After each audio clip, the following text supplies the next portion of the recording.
네, 할렐루야. 오늘 벌써 7번째입니다. 7번째 우박제약.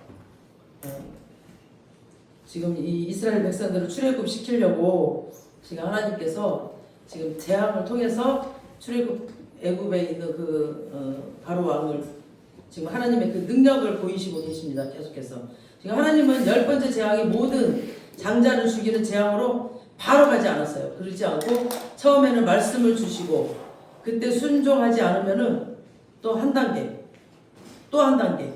징계의 강도를 하나씩 이렇게 높이면서 회개의 기회를 주시는 겁니다. 지금 바로에게. 그래서 한 방에 바로 쳐버리면 남아있는 사람 한 명도 없을걸요. 아마 우리도 마찬가지예요. 우리에게도 하나님께서 아무리 교회 다니는 사람일지라도 말씀을 순종하지 않는 사람들이 있어요. 그럼 그 한 방에 쳐버리면 아마 남아있는 사람 없을 거예요. 다 죽었을 거야. 아마. 우리 13절 다시 한번 보겠습니다. 시작. 여호와께서 모세에게 이르시되 아침에 일찍 일어나 바로 앞에 서서 그에게 이르기를 히브리 사람의 하나님 여호와의 말씀에 내 백성을 보내라. 그들이 나를 섬길 것이니라. 지금 오늘도 여전히 하나님께서는 히브리 사람의 하나님이라고 지금 자기를 소개하고 계세요. 그러니까 얘네들은 하나님을 섬기기 위해서 강을 건너온 백성들이니까 여기 있으면 안 된다라는 거죠. 지금 이 애굽에 있으면 안 된다. 내보내라. 그들은 나를 섬길 것이니라. 나를 섬겨야 된다라고 말씀하십니다. 순종할 때까지 계속 하나님은 말씀은 변함이 없으세요. 하나님의 말씀은 계속 순종할 때까지 말씀하세요. 내보내라. 얘네들은 강을 건너온 자들이라. 얘네들은 이스라엘 백성은 너희 애굽의 신들을 섬길 사람들이 아니야. 여호와 하나님을 섬겨야 될 사람들이야. 너네들 여기 있는 애들 너희들 다 하나님 섬겨야 될 사람들이야. 라고 지금 순종할 때까지 계속 하나님의 말씀 변함이 없으세요. 이번에도 안 보내면 어떻게 하는지 한번 14절 보시겠습니다. 시작. 내가 이번에는 모든 재앙을 너와 내 신하와 내 백성에게 내려 온 천하에 나와 같은 자가 없음을 내가 알고. 이게 뭐라 그랬어요? 이번에는 모든 재앙이라고 했어요. 모든 재앙. 그러니까 모든 재앙, 온갖 재앙, 하나님이 가지고 있는 재앙을 한꺼번에 다 내리시겠다는 거죠. 재물, 질병, 자식, 사업 다 한꺼번에 치시겠다는 거죠. 그러니까 어떤 사람들은 하나님 너무 하신다. 왜 이렇게 뭘 징계를 내리냐고 막 그런 사람도 있는데 하나님은 우리를 사랑하시고 또 세상을 사랑하시기 때문에 징계로 돌아오게 하는 거예요. 이렇게 자식이 잘못 죽어가는 길로 가는데 그 길로 가는 걸 가만히 눈 뜨고 보는 부모가 어디 있어요? 막 징계를 하서라도 돌아오게 하잖아요. 똑같아요. 우리 하나님도. 지금 몸만 교회 안으로 오는 것이 아니라 가치관도 생각도 이런 몸과 영혼 육이 다 하나님 통치 안으로 들어와야 돼요. 하나님이 통치 안 해. 마귀가 통치하는 거 말고. 우리는 마귀의 종노릇 하면 안 돼요. 마귀의 종노릇은 뭐냐? 고통과 아픔과 고난 속에 막 잠 못 자고 그런 속에 허덕이고 있는 게 우리가 마귀가 종노릇 하고 있는 거야. 마귀의 종노릇. 근데 하나님의 나라는 의와 평강과 희락이라고 그랬어요. 우리가 감사와 즐거움과 희락과 평안이 있는 거 그것이 하나님 나라. 그 하나님의 통치 안으로 들어오게 하시려고 지금 우리 그 가치관과 생각, 영혼력이 다 그 하나님의 통치 안으로 들어오게 하려고 지금 이 약한 징계 때 이 징계를 주시는 거든. 그러니까 징계를 이렇게 약하게 처음에 주세요. 이렇게 약한 징계의 말을 듣고 딱 빨리 와야 돼. 이때 말을 안 듣고 순종 안 하니까 징계의 강도가 더 세지는 거죠. 그러니까 하나님이 눈에 보이지 않고 만져지지 않는다고. 하나님이 영이기 때문에 보이지 않아요. 만져지지 않아. 하지만 계셔요. 살아계셔. 아멘. 성령으로 우리 안에 오신다고 그랬거든요. 아멘. 우리의 죄의 값은 사망이라고 그랬죠. 이 죄값에 비해 그래도 하나님은 우리에게 긍휼을 베풀어 주고 계십니다. 죽어야 마땅할 사람도 어떻게 해서라도 낮추어서 그 사람이 순종할 수 있을 것 같은 선에서만 하나님이 징계를 하세요. 얘는 이렇게 하면 도저히 안 될 것 같아. 그러니까 딱 그거만큼만 사람마다 다 다르게 그만큼만 이 사람이 순종할 수 있을 만큼만 징계를 하십니다. 그러니까 최대한 긍휼을 베푸시면서 징계를 하신 목적이 오늘 14절 하반절에 너희 모두에게 재앙을 내려 온 천하에 나와 같은 자가 없음을 내가 알게 하리라. 그러니까 하나님을 알게 하신다는 거죠. 하나님의 그 권능을 보이시겠다는 거죠. 아, 하나님이시네. 하나님 진짜 살아계시네. 라고 느끼게 하고 보게 하시겠다는 거죠. 그 당시에 세계 최고였던 애국과 바로왕을 온갖 모든 재앙으로 정말 진심으로 애국이 이때부터는 다 망해버려요. 다 망해버려요. 이걸 통해서 하나님의 능력이 얼마나 크다는 것과 하나님을 전심으로 섬기고 하나님을 경외하는 자를 괴롭히는 자는 얼마나 큰 진노 안에서 징계를 받는다는 것을 이 사건을 통해서 세상 모든 사람들에게 알려주기 위한 겁니다. 그래서 지금 애국은 계속 하나님께 한 대 한 대 맞고 있습니다. 지금. 그래서 앞으로 지금 3번 재앙이 더 남아있거든요. 지금. 근데 이 소문이 이제 가까운 나라에 블레셋, 미디안, 구스, 뭐 에돔, 모압, 암몬, 뭐 아람, 메소포타미아, 이거 발음도 안 돼. 메소포타미아 막 쭉 세상을 향해서 퍼지고 있어요. 이 소문이. 야, 그 하나님이야. 그 애국을 이렇게 쳐버렸대. 그 강대국을 그렇게 큰 강대국을 이렇게 쳐버렸대. 그러면서 막 소문이 다 퍼지고 있어. 그래서 나중에는 출애굽 쭉 읽고 이제 민수기를 읽어보면은 이스라엘 백성이 애굽에서 나와서 광야 40년 생활을 하잖아요. 근데 그 마귀를 상징하는 아말렉이 마귀를 상징하거든요. 그 아말렉 외에는 이스라엘 백성을 공격하겠다고 오는 나라가 한 나라도 없어요. 건드리지 않아요. 그들이 무기도 없고 뭐 아무것도 없어요. 그들이 그냥 빈손으로 왔어. 그들 군대도 없고 무기도 없어요. 그냥 지팡이 하나 가지고 광야길을 가고 있는데 애굽에서 나올 때 은근 폐물을 갖고 나왔죠. 다 가지고 나와서 돈밖에 없어. 돈은 많아요. 돈은 많았어요. 그때 당시. 근데 세상에 그 많은 나라들이 이스라엘 백성이 광야길 가는 동안 40년 가는 동안 치러 오고 뭐 그거 뺏으러 온 사람, 은근 폐물을 뺏으러 온 나라가 한 나라도 없었어요. 아무 나라도 없었어요. 그러니까 이스라엘 백성을 건드리지 않았습니다.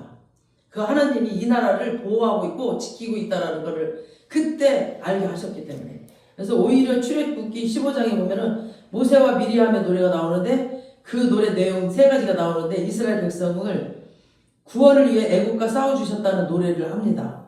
그래서 하나님은 높고 영화로우신 하나님이시고 말과 그 탄자를 바다에 확 던져주신 분이다 라고 노래를 하죠. 그 다음에 우리 한번 찾아볼게요. 조금 뒤로 넘기면은 출애굽기 15장 13절 한번 찾아보시겠습니다. 먼저 찾으시면 한번 읽어주세요. 15장 13절. 주의 인자하심으로 주께서 구속하신 백성을 인도하시되 주의 힘으로 그들을 주의 거룩한 처소에 들어가게 하시나이다. 아멘. 아멘. 그러니까 구속하신 자기 백성을 거룩한 처소에 들어갈 때까지 기업의 사례, 그러니까 천국에 들어갈 때까지 자기 백성을 이끌어 가시고 인도하신다는 하나님이시라는 거죠. 그래서 이 인도함을 14절에 여러 나라가 떨며 두려워하며 막 하나님이 자기 백성을 인도하시는 걸 보고 온 열방이 두려워하고 떨며 에돔 두령들이 놀라고 모압 영웅들이 떨리고 잡히고 가난한 사람들이 낙담하고 모든 세상 사람들이 놀라움과 두려움에 빠져있고 막 그랬다라고 했습니다. 그리고 하나님의 팔이 크심으로 그 앞에서 다 침묵했다라고 아무 말도 못했다라고 지금 15장 14절 보세요. 한번 거기 펴놨으면은 막 그렇게 고백하고 있어요. 계속 14절요? 15장 14절에 여러 나라가 듣고 떨며 블레셋 주민을 두려움에 잡히며 계속 15절 에돔 두령들이 놀라고 모압 영웅이 떨림에 잡히며 가나안 주민이 다 낙담하였나이다. 놀람과 두려움이 그들에게 임함에 주의 팔이 크므로 그들이 돌같이 침묵하였사오니 여호와여 주의 백성이 통과하기까지 곧 주께서 사신 백성이 통과하기까지 이 백성들이 통과하기까지 이 사람들이 막 떨고 덜덜덜 떨고 있었다는 거죠. 그러니까 이스라엘 백성이 겉으로 보기에는 바보 같아 보였거든요.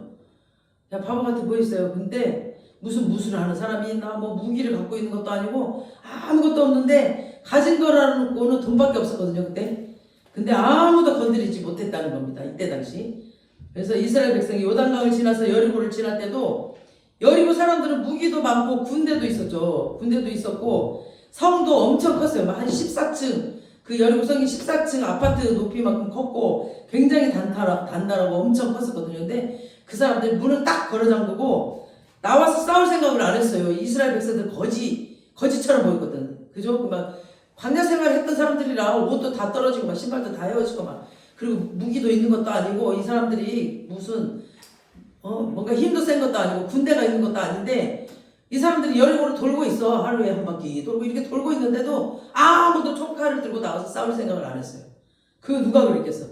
하나님이 그들의 마음을 꽉 잡아버린 거죠. 못 나가게. 애굽에서 하나님이 자기 백성을 어떤 권능으로 역사하셨는지 온 열방이 들었다 그랬죠. 온 열방이 들고 무서워하게 두로왕 막 이런 두령들이 왕들이 두려움에 떨고 있었다 그랬죠. 그러니까 우리 하나님이 한 방에 죽일 수 있지만 왜 안 죽이셨냐? 국률이 풍성하셔서 그리고 이걸 통해서 앞으로 주님이 택한 백성이 가는 길에 이들이 살 수 있도록 하나님의 위대하심을 열방 가운데 소문나도록 하셨습니다. 그러니까 우리는 사람들 뭐 아무리 돈 많고 아무리 백 많은 사람 믿을 필요 한 개도 없어요. 저는 사람 안 바라봐. 뭐 저를 돈으로 꼬셔 누가. 아이고 나 눈 하나 깜짝 안 해요. 돈으로 저를 꼬셔요. 아니 너에게 돈 준 것도 하나님이야. 나 저그래서 하나님 봐요. 글을 쓰시는 분도 하나님이야. 그러니까 우리는 더 높은 차원에 계시는 하나님을 바라봐요. 우리는 하나님을 바라야지 사람 바라보면 안 돼요. 절대. 그래서 우리의 영의 눈이 열리면 하나님이 보여요. 그 위에서 일하시는 하나님. 응? 절대 사람 보지 말아야 돼요. 우리는. 그래서 아무리 자기가 떠들고 뭐 잘났다고 떠들어봐. 그거 한 방에 무너져요. 하나님이 무너뜨리면. 절대 우리 사람 보지 말아야 돼요. 하나님 보셔야 됩니다. 우리 17절 18절 오늘 본문 9장 17절 18절 시작. 내가 여전히 내 백성 앞에 교만하여 그들을 보내지 아니하느냐. 내일 이맘때면 내가 무거운 우박을 내리리니 애굽 나라가 세워진 그날부터 지금까지 그와 같은 일이 없었더라. 이번에도 안 보내면 하나님이 우박으로 치시겠다고 하십니다. 그러니까 우박도 그냥 우박이 아니라 무거운 우박이라고 그랬죠. 무거운 우박. 그러니까 무거운 우박을 맞아서 가축이 맞아 죽는다면 과연 맞아 죽을까요? 가축 만약에 소라고 생각해봐. 그러니까 무거운 우박 여러분 생각해봐. 얼마나 할 것 같아요? 무거운 우박이 얼마나 크고 무거웠길래 소나 양이나 말이 이런 가축이 죽었을까요? 그렇게 큰 짐승들이 이 작은 우박을 맞았다고 죽을까요? 요한계시록에도 보면은 지금 이 열 재앙이 사실로 역사적인 일로 있었던 일이 있지만은 앞으로 말세 때도 지금 출애굽 때는 진짜로 있었던 일이잖아요. 이때는 출애굽 때는. 근데 말세 때도 하나님께서 세상을 심판하실 때 모양이기도 해요. 그래서 요한계시록에 나와요. 이 내용들이 다. 그래서 우박재앙도 나오는데 계시록 16장 21절에 보면은 그 무게가 찾아보실래요? 그 증거로 요한계시록 16장 21절.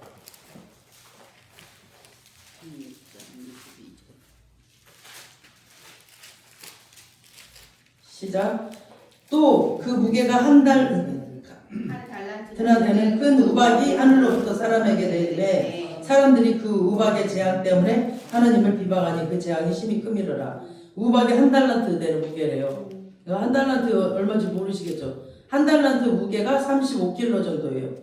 그러니까 이제 이거를 금액으로 따지면은 어마어마한 금액이에요. 그러니까 참고로 제가 1kg가 8천만 원이라면은 1kg가 8천만 원이에요. 그러면 1kg 8천만 원이니까 35kg 곱하기 8천만 원 하면은 약 28억 원이더라고. 이렇게 어마어마한 금액으로 따지면 이래요. 그러니까 무게로 따지면은 10kg짜리 공, 그러니까 그 볼링공 10kg짜리 공 한 3개 정도. 그러니까 여러분 볼링 쳐보셨죠? 저는 한 12kg짜리 갖고도 해봤거든요. 엄청 무겁더라고. 그러니까 그거 3개짜리. 그러니까 우박이 그 정도로 컸다는 거죠. 그러니까 소나 양 이런 것들이 다 죽는 겁니다. 지금까지 이런 일이 본 일이 없었다라고 그랬죠. 그러니까 하나님 초자연적인 재앙으로 내리셨던 거죠. 그래서 우리 22절 9장 22절 23절 한번 미리 보시겠습니다. 출애굽기 시작. 여호와께서 모세에게 이르시되 너는 하늘 향하여 손을 들어 애굽 전국에 우박이 애굽 땅의 사람과 짐승과 밭의 모든 채소와 내리게 하라. 모세가 하늘 향하여 지팡이를 들매 여호와께서 우레소리와 우박을 보내시고 불을 내려 땅에 달리게 하시리라. 여호와께서 우박을 애굽 땅에 내리심에 우박이 내림과 불덩이가 우박에 섞여 내림이 심히 맹렬하니 나라가 생긴 그때로부터 애굽 온 땅에는 그와 같은 일이 없었더라. 우박이 애굽 온 땅에 사람과 짐승을 막론하고 밭에 있는 모든 것을 쳤음에 우박이 또 밭의 모든 채소를 치고 들의 모든 나무를 꺾었으되. 지금 미리 봤거든요. 지금 17절에는 무거운 우박이라고만 하셨는데 여기에는 지금 미리 봤잖아요. 22절부터 27절 보니까 무거운 우박뿐 아니라 내성 또 번개 치면서 불이 번쩍번쩍 한다고 그랬죠. 한번 상상을 해보세요. 그러면서 불이 땅에서 달리게 한다고 그랬어. 불이 땅에서 달리게 한다. 그러니까 계속 불이 땅에서 돌아다니게 하라는 거예요. 그리고 더 놀라운 것은 33절에 보면 우박이 그치지 않고 비가 땅에 또 계속 내리지 않았다고 했어요. 그러니까 34절에 보면 비와 우박과 내성, 번개가 그친 것을 보고 라고 되어 있거든요. 그러니까 번개만 쳤을 뿐 아니라 그 불이 땅에 내려와서 꺼지지 않아. 계속 불이 막 계속 땅에 달린다고 그랬죠. 그리고 34절에 또 비와 우박이라고 했으니까 비까지 내렸다는 거죠. 그러면 이제 감전도 일어났겠죠. 비도 내리죠. 우박도 내리죠. 번개도 치죠. 그러니까 막 감전도 일어났을 거란 말이에요. 그러니까 이 난리가 나니까 애국 온 나라가 쑥대밭이 되어가지고 완전히 망해버렸어요. 그러니까 여러분 하나님을 더 깊이 아시려면 성경을 내가 직접 읽어야 돼. 이렇게 한 절 한 절. 그래야 이렇게 자세한 내용들을 알고 하나님을 더 깊이 알 수가 있습니다. 그래야 하나님을 경외하게 되고 하나님을 한 개라도 더 순종하게 돼요. 하나님 말씀에. 맨날 남의 설교 많이 들어봐야 지식으로만 쌓여가지고 아는 건 많아가지고 아는 체는 잘하고 막 지적질하고 그래요. 그래서 원래 아는 사람은 아는 체 하지 않거든요. 그러니까 하나님 경외하지 않고 교만하니까 지금 바로에게 6가지 재앙으로 그가 아끼는 재물 있잖아요. 가축. 조금씩 쳤지만 이제 지금 7번째 재앙 때는 싹 쓸어가게 하셔버렸어요. 우박이 내리고 번개가 치고 불이 내리고 비가 내리고 온갖 것으로 다 동원해서 진노를 하십니다. 그리고 대상도 보면은 25절에 보면은 애굽 온 땅에 사람 짐승 밭의 채소들의 모든 나무를 꺾어버리고 한 가지가 아니라 모든 걸 다 한꺼번에 쳐버렸어요. 그러니까 지금 세계 강대국이 하루아침에 초토화가 되어버린 거예요. 그러니까 우리 사무엘상 2장에 보면 그러잖아요. 하나님이 사람을 죽이기도 하시고 살리기도 하시고 가난하게도 하시고 부하게도 하시고 높이기도 하시고 낮추기도 하시고 수월에 내리기도 하고 거기서 건지기도 하신다고. 그러니까 우리 가운데 일어나는 모든 일들이 우연이 아니라 그냥 내가 뭐 택해서 하는 게 아니라 하나님이 인도하고 계신다니까요. 하나님이. 그래서 하나님께서 7번째 재앙으로 다 해버렸어요. 그러니까 이것이 하나님의 공의입니다. 이것이 하나님을 거역하는 자를 향한 하나님의 공의예요. 참 다행인 것이 이 공의 중에서도 이 진노 중에서도 많은 부분에 하나님의 긍휼을 베푸시는 것이 보여요. 그래서 하나님은 어떤 분이냐? 나는 공의의 하나님이요. 나는 철저히 내 말을 듣지 않는 자에게는 진노의 하나님이지만 그 가운데서도 긍휼을 베푸시는 하나님이시라는 겁니다. 굉장히 자비로우신 분이에요. 자비로우신 분이 어떤 분인지 제가 쉽게 설명해 드릴까요? 제가 퀵을 했어. 퀵을.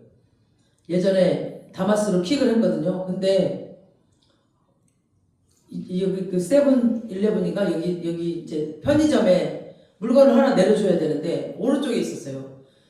근데 이게 내비가 잘 안 보여. 그래서 제가 그냥 거기서 막 그것만 보고 가느라고 기름이 다 떨어진 거예요. 이 가스가. 그래갖고 달랑달랑달랑 한 상태에서 막 한 30km 달려왔거든요. 그러니까 이제 막 마음이 너무 조급한 거예요. 거기가 서초동이었어. 서초동 고개. 양재동 고개 거기였는데 그 넓은 길로 가야 이제 그 가스 넣는 데가 있는데 그 넓은 길 빠지고 골목으로 와가지고 거기다 세븐일레븐에다 이 물건을 내려줘야 되는데 막 내비가 헷갈려요. 그래서 다시 유턴을 해버렸어. 근데 또 아닌 것 같아. 보니까 또 건너편이야. 다시 또 유턴을 했어요. 이게 또 아니네. 그래서 또 다시 유턴을 했어. 그랬더니 어디서 경찰이 나와가지고 당신 지금 뭐 하는 거냐 지금 여기서 여기서 지금 뭐 하는 거냐 유턴을 그냥 지 맘대로 막 해버리냐고 해서 죄송합니다. 제가 한 번만 봐주세요. 내가 지금 가스가 없어서 지금 너무 마음이 불안해가지고 물건을 여기 내려줘야 되는데 제가 잘 못 찾아서 그래요. 그랬더니 그래요. 그냥 가세요. 이거는 뭐예요? 그냥 봐주는 거. 그냥 뭐라 그래 이거는. 그냥 봐주는 거. 은혜야. 봐주는 거 은혜였어. 근데 아이고 여자분이 고생이 많으시네. 기름 넣으세요 하고 기름값까지 줬어. 그게 자비야. 그게 자비라니까요. 하나님이 그런 자비로우신 분이라니까요. 내가 죄를 짓는데 그 죄값에 나무라지 않고 은혜는 고사하고 자비까지 베풀어 주신 분. 이게 자비라니까요. 자비로우신 하나님이심을 보여주셔요. 그 첫 번째가 바로 왕을 하나님이 죽이지 않으셨어요. 네 죄값을 본다면 너는 당장 죽어야 돼. 난 당장 그 딱지 끊어야 되고 막 벌금 물어야 돼. 근데 그 죄값을 물지 않았어. 그러나 나를 죽이지 않고 이렇게 기회를 주는 것은 하나님의 긍휼이라는 겁니다. 우리 18절 보시겠습니다. 18절 시작. 내일 이맘때면 내가 무거운 우박을 내리리니 애굽 나라가 세워진 그날로부터 지금까지 그와 같은 일이 없었더라. 그러니까 여기서도 지금 하나님이 지금 당장 지금 안 내리시고 우박을 지금 징계를 바로 안 내리시고 뭐라고 그랬어요? 내일 이맘때라고 그랬어요. 저번 주도 그랬죠. 내일 이맘때. 내일 이 시간에 하나님께서 재앙이 시작되는 시간을 가르쳐 주셨습니다. 그 다음에 19절 시작. 이제 사람을 보내어 내 가축과 내 들에 있는 것들을 다 모으라. 사람이나 짐승이나 무릇 들에 있어서 집에 돌아오지 않는 것들에게는 우박이 그 위에 내리리니 그것들이 죽으리라 하셨다 하십니다. 지금 오늘 또 들에 있는 것들이라고 했어요. 들에 있는 것들, 집에 있는 것들이 아니라. 응? 그러니까 여기서도 들에 있으면 죽고 집에 모아들이면 살 거라고 했어요. 그러니까 집으로 들어가면 돼요. 집으로 들어가면. 그러니까 애굽 사람은 하나님 말씀만 순종했다면은 가축도 사람도 하나도 안 죽어. 순종한 해면 하나도 안 죽었어요. 근데 내일 이맘때 하나님 그랬잖아. 재앙을 내리겠다고 했고 하루 시간을 줬어. 그리고 사람들한테 가축을 다 모아서 집에 들이라고 했어. 그러면 들에 있는 가축에 가면 재앙을 내리겠다고 했잖아요. 그 다음에 31절 보세요. 31절 보면은 그때 보리 있는 이삭이 나왔고 삼은 꽃이 피었으므로 삼가 보리가 상하였더라. 재앙을 내리실 때가 언제냐면은 1월에서 2월 초 사이에요. 그러니까 삼가 보리는 상하였으나 삼가 보리는 3, 4월에 추수하는 것들이거든요. 그래서 삼가 보리는 재앙으로 없어졌지만 여기서 하나님의 진도 중에 긍휼이 뭐냐면 32절 시작. 그러나 밀과 쌀보리는 자라지 아니한 고로 상하지 아니하였더라. 그러니까 밀과 쌀보리 라멕을 말해요. 라멕. 그러니까 이것들은 이제 씨를 뿌려놨기 때문에 이렇게 싹이 나지 않아서 상하지 않았다는 거죠. 아직까지는. 그러니까 하나님께서 애굽을 다 죽으라는 진노를 하시는 것 같지만 그게 아니라 그 진노 안에도 지금 한없는 자비가 들어 있습니다. 하나님을 안 믿는 자들은 재산도 일반 은총 속에 보호되기 원합니다. 그러니까 하나님 말씀 순종만 하면 다 안 죽는데 순종을 안 해. 그리고 하나님의 자비는 이렇게 또 베풀어 놨어요 또. 지금이라도 순종하면 밀과 라멕을 남겨두셔서 먹을 수 있도록 세상 안 믿는 사람들을 위해서라도 긍휼을 베푸시는 하나님이십니다. 남겨두셨거든. 우리 하박국 3장 1, 2절에도 보면은 하박국이 기도하는 내용이 나오죠. 막 주의 일을 이 수년 내에 부응케 하소서 막 그러면서 이 수년 내에 나타내시옵소서 진노 중에라도 뭐라 그래요? 긍휼을 잊지 마소서 라고 막 기도를 해요. 하박국이. 진노 중에 긍휼. 그러니까 하나님은 진노 중에도 긍휼이 있는 분이십니다. 그래서 온 세상 사람이 다 죽는다 해도 하나님의 긍휼하심 안에 있다면은 그 사람은 뭐 개벽을 해도 천지가 개벽을 해도 그 사람은 살아나요. 하나님이 살 길을 열어주십니다. 그 사람은. 그러니까 안 믿는 세상 사람한테도 그러시는데 하나님을 믿는 우리한테는 얼마나 더 긍휼을 베푸시겠어요. 하나님은 공의의 하나님이시고 진노 중에도 긍휼을 베푸셔서 우리를 향해 오래 참으시는 겁니다. 이스라엘이 범죄했을 때 중보기도 해야 되는데 하박국이 지금 하나님한테 고발을 해요.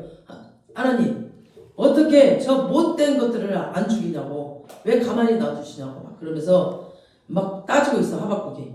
그때 하나님께서 말씀하십니다. 하박국아 안 그래도 내가 죽이려고 생각하고 있다 라고 말씀하셨어요. 내가 갈대아인들을 들여서 너희 백성들을 칠 것이다 그랬더니 예? 아니 그래도 이스라엘이 바벨론보다는 더 착하잖아요. 근데 왜 못된 것들을 들어서서 왜 걔네들을 들어서 우리를 치냐고. 걔네들이 더 우상 많이 섞이고 걔네들이 더 나쁘잖아요. 걔네들이 더 못되잖아요. 근데 왜 걔네들을 들어서 우리를 치려고 하냐고. 응? 하박국은 이해가 안 된 거죠. 그래서 막 하나님께 따지면서 얘가 막 성문에 올라가가지고 일도 안 해. 그리고 기도도 안 하고 하나님께서 뭐라고 하시는지 한번 끝까지 들어보자 하고 앉아 있었습니다. 그때 하나님께서 하박국아 믿음으로 살아라. 오직 의인은 믿음으로 말미암아 사는 것이다 라고 그래요. 근데 이게 무슨 뜻이냐면 내가 너에게 모든 걸 다 말해주기를 원하느냐? 하나님 그래요. 그러니까 여러분 하나님은 그런 분이 아니세요. 우리에게 설교 주실 때도 하나님이 성경 66권을 다 주시지 않거든요. 그러니까 성도들은 가만히 보면 성경을 읽지 않고 막 한 방에 막 성경을 확 그냥 다 열어주시고 막 그렇게 가르쳐 주는데 어디 없냐고 막 지식을 알고 싶어가지고 막 그걸 기대하고 막 이 설교 저 설교 막 다 듣고 막 아는 체하고 막 그래. 그리고 엄청 막 잘 아는 체하고 막 엄청 잘 알기를 원해. 자기가 경험해보고 자기가 체험해보고 이 말씀 한 절 한 절을 정말 가슴을 찢어가면서 주님을 만나고 막 그 사랑을 체험해보고 이래야 되는데 그러지 않고 막 한꺼번에 이걸 다 알고 싶어해. 그래서 이런 인간의 교만이 어디까지 가는지 아세요? 할 수만 있으면 막 성경을 한꺼번에 알려고 해. 성경을 읽으면서 막 하나님 깊이 알아야 되는데 그런 게 없어. 그러니까 한 방에 다 알아가는 건 없습니다. 우리 왜 그 차를 운전할 때도 목적지를 강남 딱 찍잖아요. 그러면은 한 방에 강남까지 다 보이지 않잖아요. 지금 가고 있는 만큼만 보여요. 다 이렇게. 그리고 그 주변 다 보이지. 강남까지 쫙 보이진 않아요. 오히려 쌍라이트 켜고 가잖아. 그러면은 다른 사람한테 피해가 가가지고 사고 난 위험이 많아요. 그러니까 우리가 아마 미래를 다 안다면 아마 좋을 것 같지만 모르는 게 약이야. 아마 좋은 미래가 보이면 너무 좋아서 죽을 것 같고 나쁜 미래가 보이면 너무 힘들어서 죽을 것 같은 거야. 그러니까 하나님은 우리를 다 알려주지 않아요. 그래서 우리를 양 같은 애들이라고 하잖아요. 그냥 양은 앞만 보고 가요, 앞만. 그래서 목자가 그냥 끌어주는 대로. 그래서 우리는 미래를 알라고 할 필요 없어. 그러니까 멀리 볼 필요 없어요. 그러니까 주님이 인도해 주신 만큼만 가면 돼. 모르는 게 약이에요. 믿음으로 말미암아 사는 거예요. 믿음으로 우리는. 내가 나의 믿음이라면 믿음으로 살아라. 이스라엘을 내가 갈대아인을 통해서 친다고 죽이게 하겠느냐. 그랬더니 이제 3장의 하박국의 고백이 하나님 그럼 하나님의 뜻을 이루시옵소서. 그러면서 갈대아인을 이제 들어서 치라는 거죠. 이제 그때 뭐 이제 무화과 나무가 뭐 무상하지 못하며 포도나무에 열매가 없으며 감람나무에 소출이 없으며 뭐 외양간에 소가 없을지라도 나는 구원의 하나님으로 인하여 기뻐하겠고 하나님으로 인하여 즐거워하고 찬송하겠습니다 라고 그때 하박국이 고백을 하면서 그때 이제 하나님을 알게 된 겁니다. 그러니까 이런 지식이 중요해요. 이런 지식. 그러니까 다른 막 머리로 하는 지식 말고 막상 자기에게 어려움이 와보세요. 우리가 편안하기 원하지만 항상 편안하진 않아요.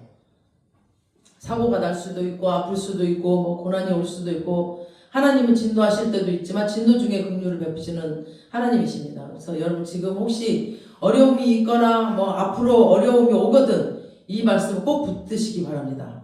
하나님은 진노한 하나님이요 철저히 공의를 행하시는 하나님이시라는 거를 또 죄인은 또 가만두지 않으세요. 하나님은 다윗도 그렇게 내 마음에 합한 자라고 그렇게 신실한 다윗이었지만 그 죄값을 꼭 치르게 했습니다. 그 죄는 용서해줬지만 회개했을 때 용서했지만 죄값을 꼭 치르게 했어요. 대낮에 자기 후궁들을 그냥 막 다 자기 압살롬을 통해서 막 강간하게 했고 그 죄값 다 치렀어요. 그리고 압살롬 죽고 막 자기 집에 피가 끊이지 않았고 막 그런 죄값을 다 치렀어요. 여러분 지금 혹시 어려움이 있을지라도 이 말씀 하박국의 이 교훈은 꼭 이 말씀을 붙잡으시기 바랍니다. 그러나 하나님은 진노 중에도 하나님께로 돌아와서 그 긍휼에 호소하면 반드시 자비를 베풀겠다. 아까 자비 제가 쉽게 설명해 드렸죠. 죄인인데도 그 죄값을 물리지 않고 은혜에 자비를 베풀어 주신다니까요.